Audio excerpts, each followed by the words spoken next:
La nieve tan clara como la inocencia de un niño, inocencia que puede ser apagada por aquel a quien más se ama. Por aquel se supone debe cuidarte y guiarte en tu camino. Hoy te presentamos Nieve Negra. Esta historia se desarrolla en el sur argentino, donde la nieve, la caza y un puñado de animales domésticos se convierten en compañía constante en un vasto territorio solitario. Laura, una chica española, y su novio Marcos viajan hacia Argentina luego de que el padre de Marcos falleciera. Una empresa está interesada en comprar los terrenos donde la familia de Marcos solía vivir. El único habitante que queda en esa casa es Salvador, hermano de Marcos, un hombre solitario con cabellos cenizos y una barba enredada que refleja el paso implacable del tiempo. Antes de dirigirse a la cabaña, Marcos fue a visitar a su hermana, la cual estaba internada en un hospital psiquiátrico en un pueblo cercano.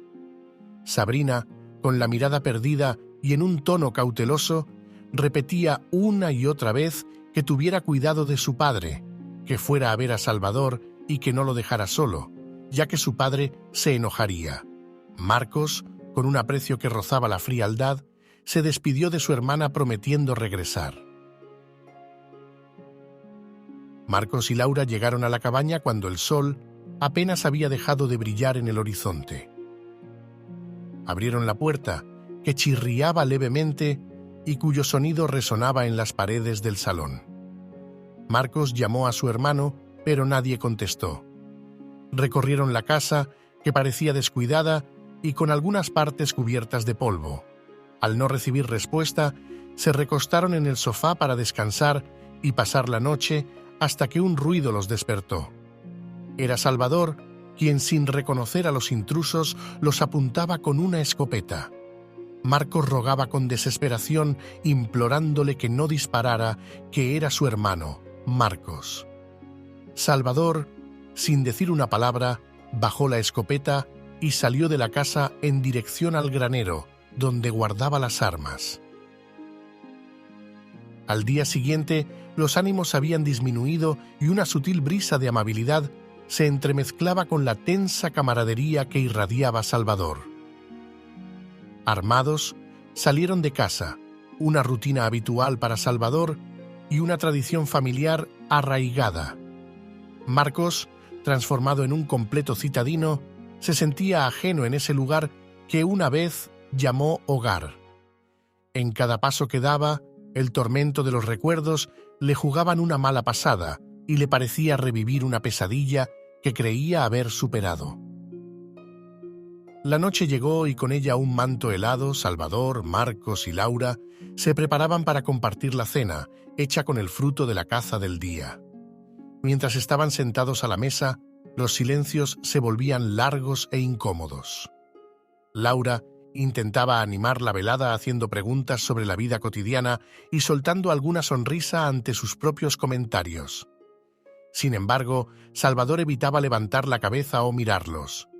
Marcos, incómodo y apresurado, le habló a Salvador sobre la oferta de venta de las tierras y la suma considerable que recibirían.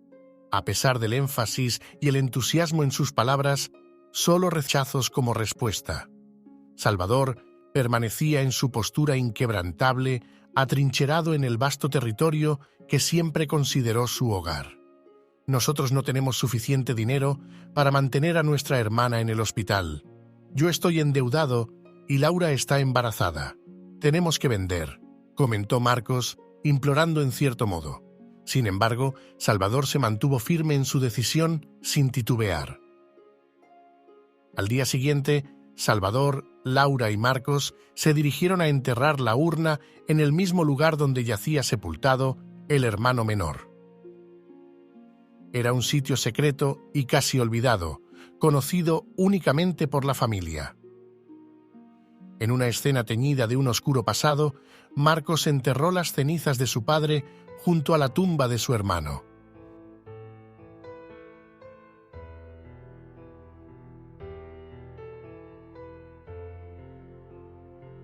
Ese aterrador momento plagados de recuerdos, transformó la perspectiva de Marcos, alimentando su deseo de escapar de la cabaña. Antes de partir, se acercó a Salvador y, en palabras cargadas de significado, expresó sus súplicas de perdón.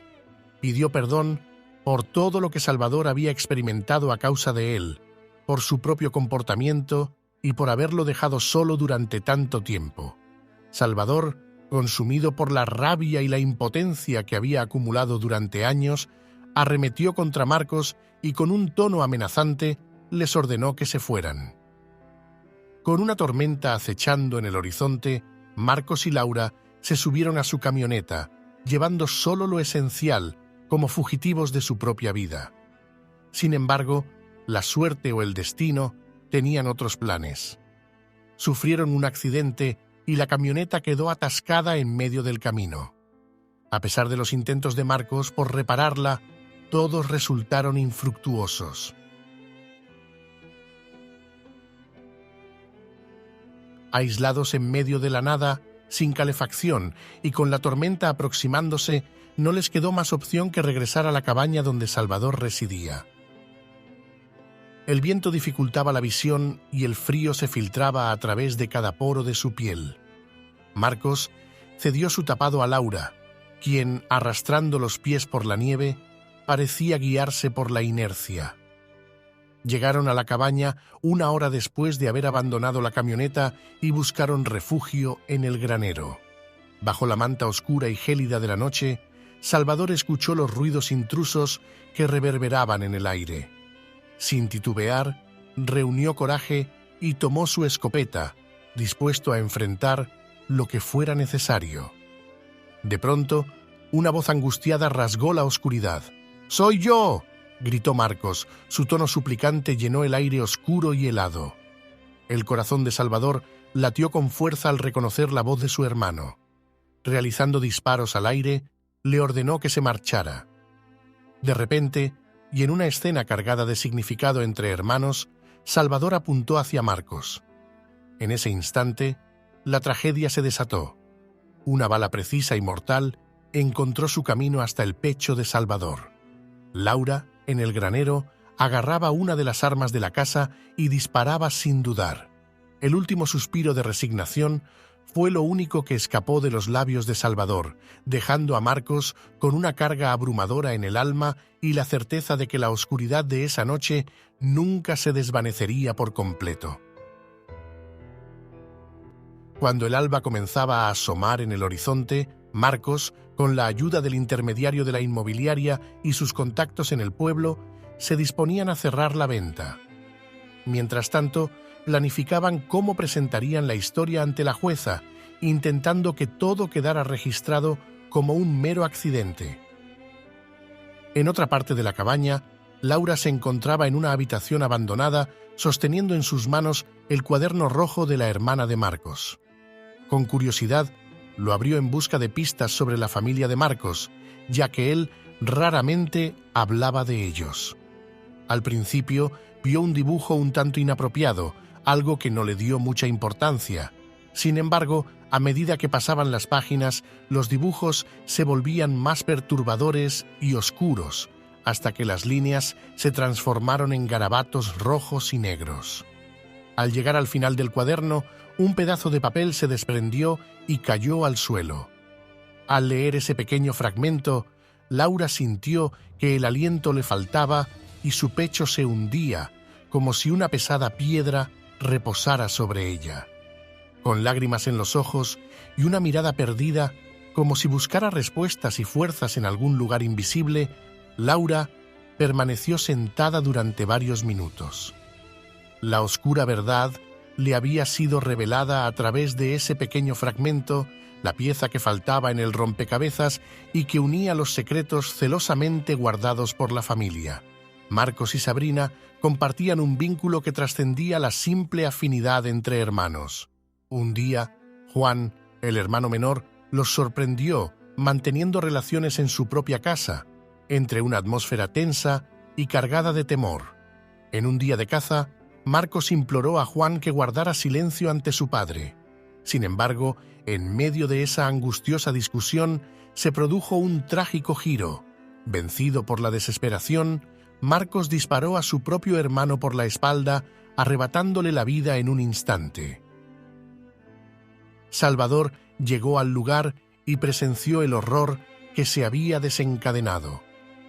Posteriormente, su padre también arribó y en un acto de desesperación y protección hacia Marcos, Salvador, el hermano mayor, asumió la culpa de aquel fatídico suceso. Los años pasaron, pero la sombra del secreto y la carga de la culpa nunca abandonaron a Salvador. En la pequeña comunidad, los rumores se multiplicaron y Salvador quedó marcado como el responsable de ese trágico fratricidio. Ahora Laura conocía la oscura verdad detrás de ese cruel secreto. El dolor de la familia ahora también recaía en ella. Mantener el secreto de Marcos, a pesar del dolor que eso conllevaba, también pasó a ser parte de ella para siempre.